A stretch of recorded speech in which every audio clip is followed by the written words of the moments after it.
Hi හැමෝටම මේ තියෙන්නේ මං දිනයකට හදාගන්න ආසම කෑමක් මං ගොඩක් ආසයි මෙක්සිකන් කෑම වලට. ඉතින් අද මං මුලින්ම හදන්න හිතුවේ මෙක්සිකන් රයිස් එකක්. හරි අපි දැන් බලමු මම කොහොමද මේ මෙක්සිකන් රයිස් එක හදාගත්තේ කියලා. ඉතින් මේකේ රයිස් එක විතරක් නෙවෙයි මම ඒකට තව එකතු කරලා තියෙනවා ක්‍රිස්පි චිකන්, ඒ වගේම සල්සා එකක් තියෙනවා, ඒ වගේම තව චීස් සෝස් එකකුත් තියෙනවා. ඉතින් මේ හතරම අද හදනවා මම. ඒ හතර එකතු වුණාම පස්සේ තමයි මේ මීල් එක කම්ප්ලීට් වෙන්නේ. ඉතින් දැන් අපි බලමු මුලින්ම චිකන් එක හදාගන්නේ කොහොමද කියලා. මම මේකට අරගෙන තියෙන්නේ චිකන් තයිස්. මෙතන චිකන් තයිස් හතරක් තියෙනවා. අපිට පුළුවන් ගන්න ඒ වගේම මේ චිකන් බ්‍රෙස්ට් එකෙන් හදාගන්නත් පුළුවන්. මුලින්ම අපි මේ චිකන් එක සීසන් කරගන්න ඕන. ඉතින් මම මේ චිකන් එකට එකතු කරගන්නවා ලුණු එකතු කරගන්නවා ටිකක්. ඊට පස්සේ මම එකතු කරගන්නවා මේ ජින්ජර් ගාලික් පේස්ට් එක. ඊළඟට මම එකතු කරගන්නවා පප්‍රිකා. ඉතින් මේ පප්‍රිකා නැත්තම් අපි මිරිස් කුඩු උනත් එකතු කරගන්න පුළුවන්. ඒනට මේ මෙක්සිකන් කෑම වලට මේ ගොඩක් හොඳ පප්‍රිකා එකතු කරගත්තාම මට තව දෙයක් අමතක වුණා මේකට එකතු කරගන්න. ඒ තමයි මේ දහියෝෂ ටිකක්. දහියෝෂ නැත්තම් අපිට පුළුවන් විනාගිරි ටිකකුත් එකතු කරන්න. මම ඉතින් දහි ටිකක් එකතු කරගන්නවා මේකට. ඊට පස්සේ අපි තව එකතු කරගන්නවා ඔරිගානෝ ටිකකුත්. ඒ වගේම මම එකතු කරගන්නවා සිරාච ටිකක්. සිරාච නැත්තම් අපිට එකතු කරගන්න පුළුවන් හොට් සෝස් එකමත්. ඉතින් අද මම ගාව ටිකක් ඉතුරු වෙලා තියෙනවා. මම මේ සිරාචකින් ටිකක් එකතු කරනවා. ඒකට මේ වතුර දාලා තියෙන්නේ. ඒ නිසා තමයි මේ විදිහට පේන්නේ. මේ එන්ට එකත් එකතු කරගන්නවා. ඊට පස්සේ මම අන්තිමටම එකතු කරගන්නවා ෆ්‍රෙෂ් මිල්ක් ටිකක්.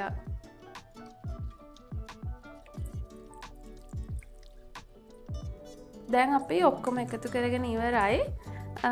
දැන් තියෙන මේක හොඳට මික්ස් කරගන්න. දැන් මම චිකන් ටික මික්ස් කරගෙන ඉවරයි. ඊට පස්සේ මම මේකේ ප්ලාස්ටික් රැප් එකකින් ඔතලා මේක පැය දෙකක් වගේ සීසන් වෙන්න ෆ්‍රිජ් එකේ දාලා තියනවා. ඉතින් ඒ අතරේ මම අනිත් ටික හදාගන්න තමයි දැන් ලෑස්ති වෙන්නේ.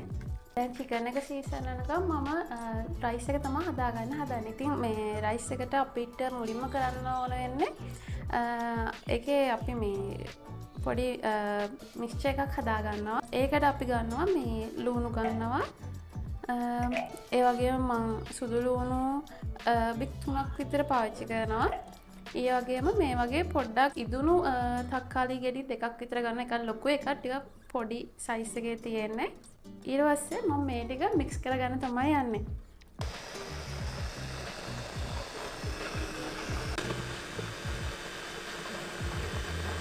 හරි දැන් අපි මේ අර පේස්ට් එක හදාගෙන ඉවරයි.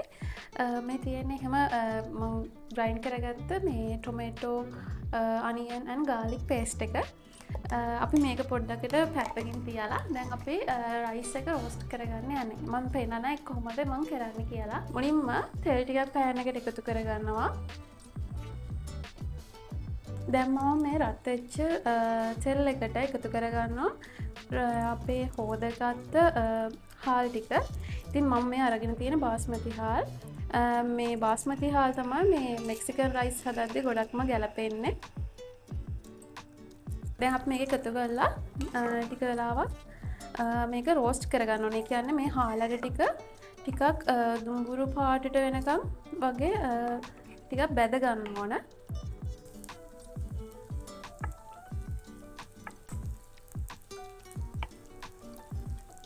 හරි දැන් ඔයාලට පේනවා ඇති අපේ මේ රයිස් එක ටිකක් ෆ්‍රයි වෙලා තියෙන්නේ. ලාවට විතර දුඹුරු පාටට ඇවිල්ලා තියෙන්නේ.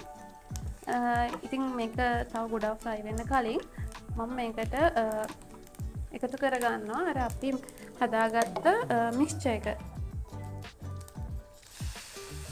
දැන් පේස්ට් එක දාගත්තා. ඒ වගේම මම මේ ඉතුරු මේ මික්ස්චර් එකේ ඉතුරු වෙලා තිබ්බ නිසා ඒකට වතුර ටිකක් එකතු කරලා මේ ඒ ටිකත් මම මේ පොට් එකට දාගන්නවා. අපිට මේ රයිස් එක තඹ ගන්න පුළුවන් ප්‍රමාණයට තමයි මම මේ වතුර එකතු කරගන්නේ. ළඟට මම තව දෙයක් එකතු කරගන්න. ඒ තමයි ලුණු ටිකකුයි 3-5 කුඩු ටිකකුයි.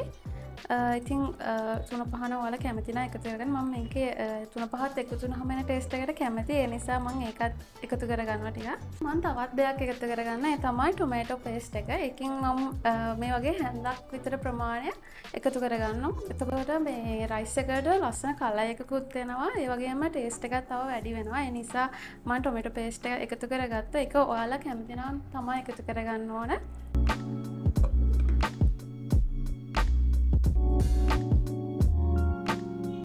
රයිස් එක හදාගෙන ඉවරයි. ඊළඟට මම හදන්නේ චීස් සෝස් එක හදාගන්න.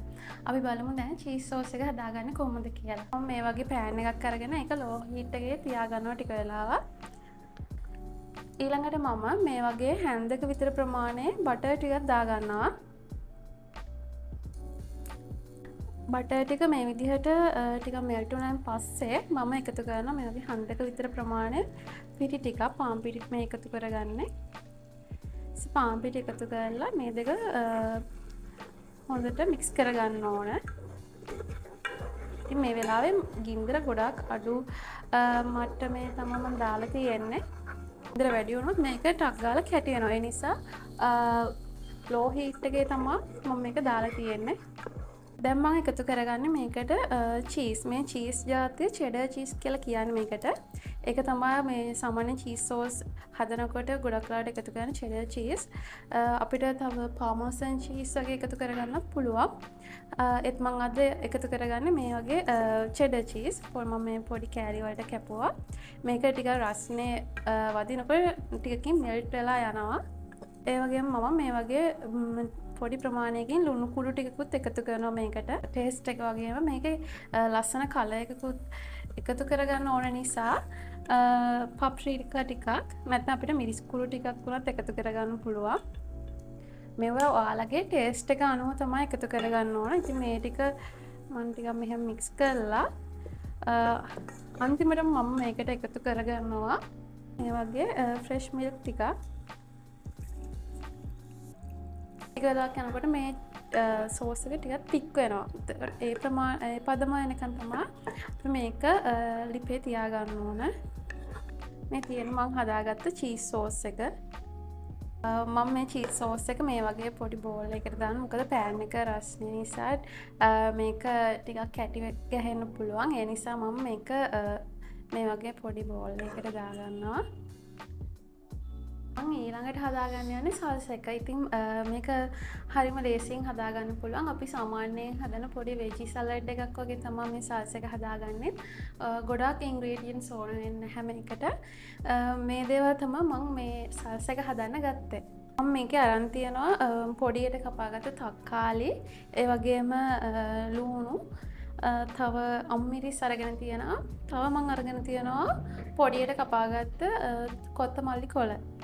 මම මේකට ලුණු කුඩුව ටිකක් එකතු කරනවා. ඊට පස්සේ මම දහි වෂ ටිකකුත් මේකට එකතු කරනවා. දැන් අපි මේ ටික හොඳට මික්ස් කරගන්නවා මේ විදිහට.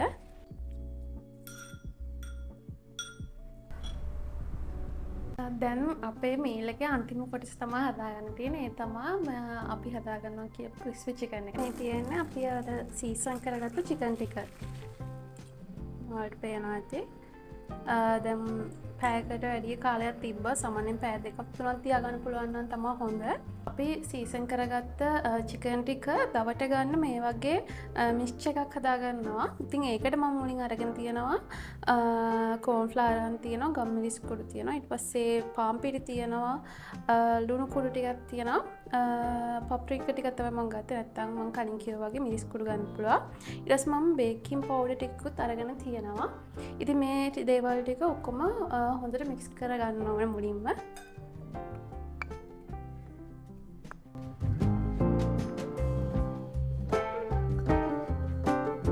දැන් මම හොඳට දවටගෙන තියෙන. ඉතින් මම මේ විදිහට ගස්සලා මේකේ වැඩි පිටි ටික අයින් කරගන්නවා. ඉතින් මේ වගේ පෑන් එකකට මම තෙල් ටිකක් දාලා ඒක රත් වුණාට පස්සේ මේ අපි දවට ගත්ත චිකන් ටික බෙදගන්න තමයි යන්නේ.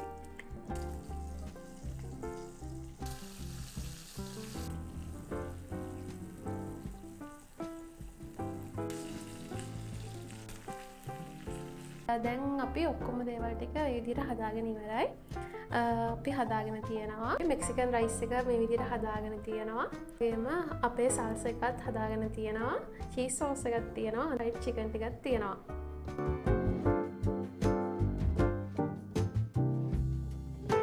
ඒ විදිහට හදාගත්ත දේවල් ටික දැන් අපි ප්ලේට් එකට බෙදා ගන්න තමයි යන්නේ.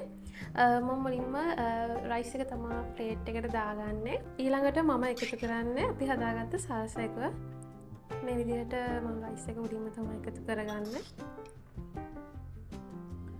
සල්ස එකට උඩින් අපි ෆ්‍රයි කරගත්ත මම චිකන් එක තියාගන්නවා.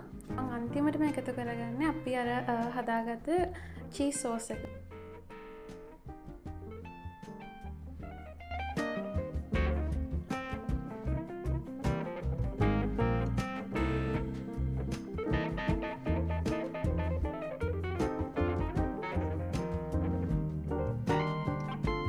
ඉතින් මේ විදිහට තමයි අපි හදාගත්ත මෙක්සිකන් රයිස් එක තියෙන්නේ.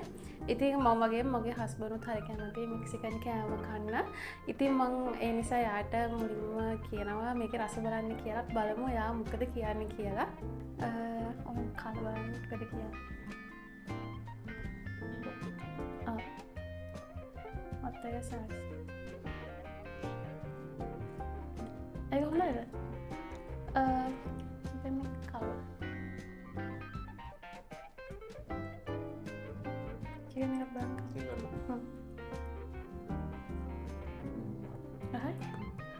Sauce එක කොහමද? ජූසි විදිහට තියනවනේ.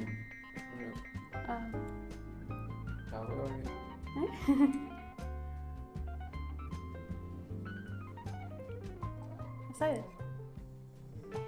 Berarti ya. Semangat kalban.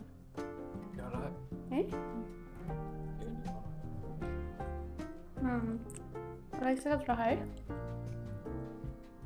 සලඩ රහයි. හරියට ඉතින් කොහොමද රහයිනේ. අද මම ඔයාලත් එක්ක ෂෙයා කරගත්තේ මෙක්සිකන් රයිස් එකක් හදන හැටි. ඉතින් මම මේ රයිස් එක ගොඩක් කලාවට ඩිනර් එකට තමයි හදාගන්නේ.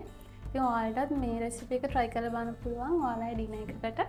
ඒ වගේම ඊළඟ දවසේ මම ඔයාලට තවත් අලුත් රෙසිපි එකක් අරගෙන එන්නම්. ඉතින් ඔයාලත් මේක try කරලා බලලා ඔයාලගේ ideas මට කියන්න. එහෙනම් ඔයාලා හැමෝටම ගොඩක් ස්තුතියි අද වීඩියෝ එක එක්ක එකතු වෙලා හිටියට.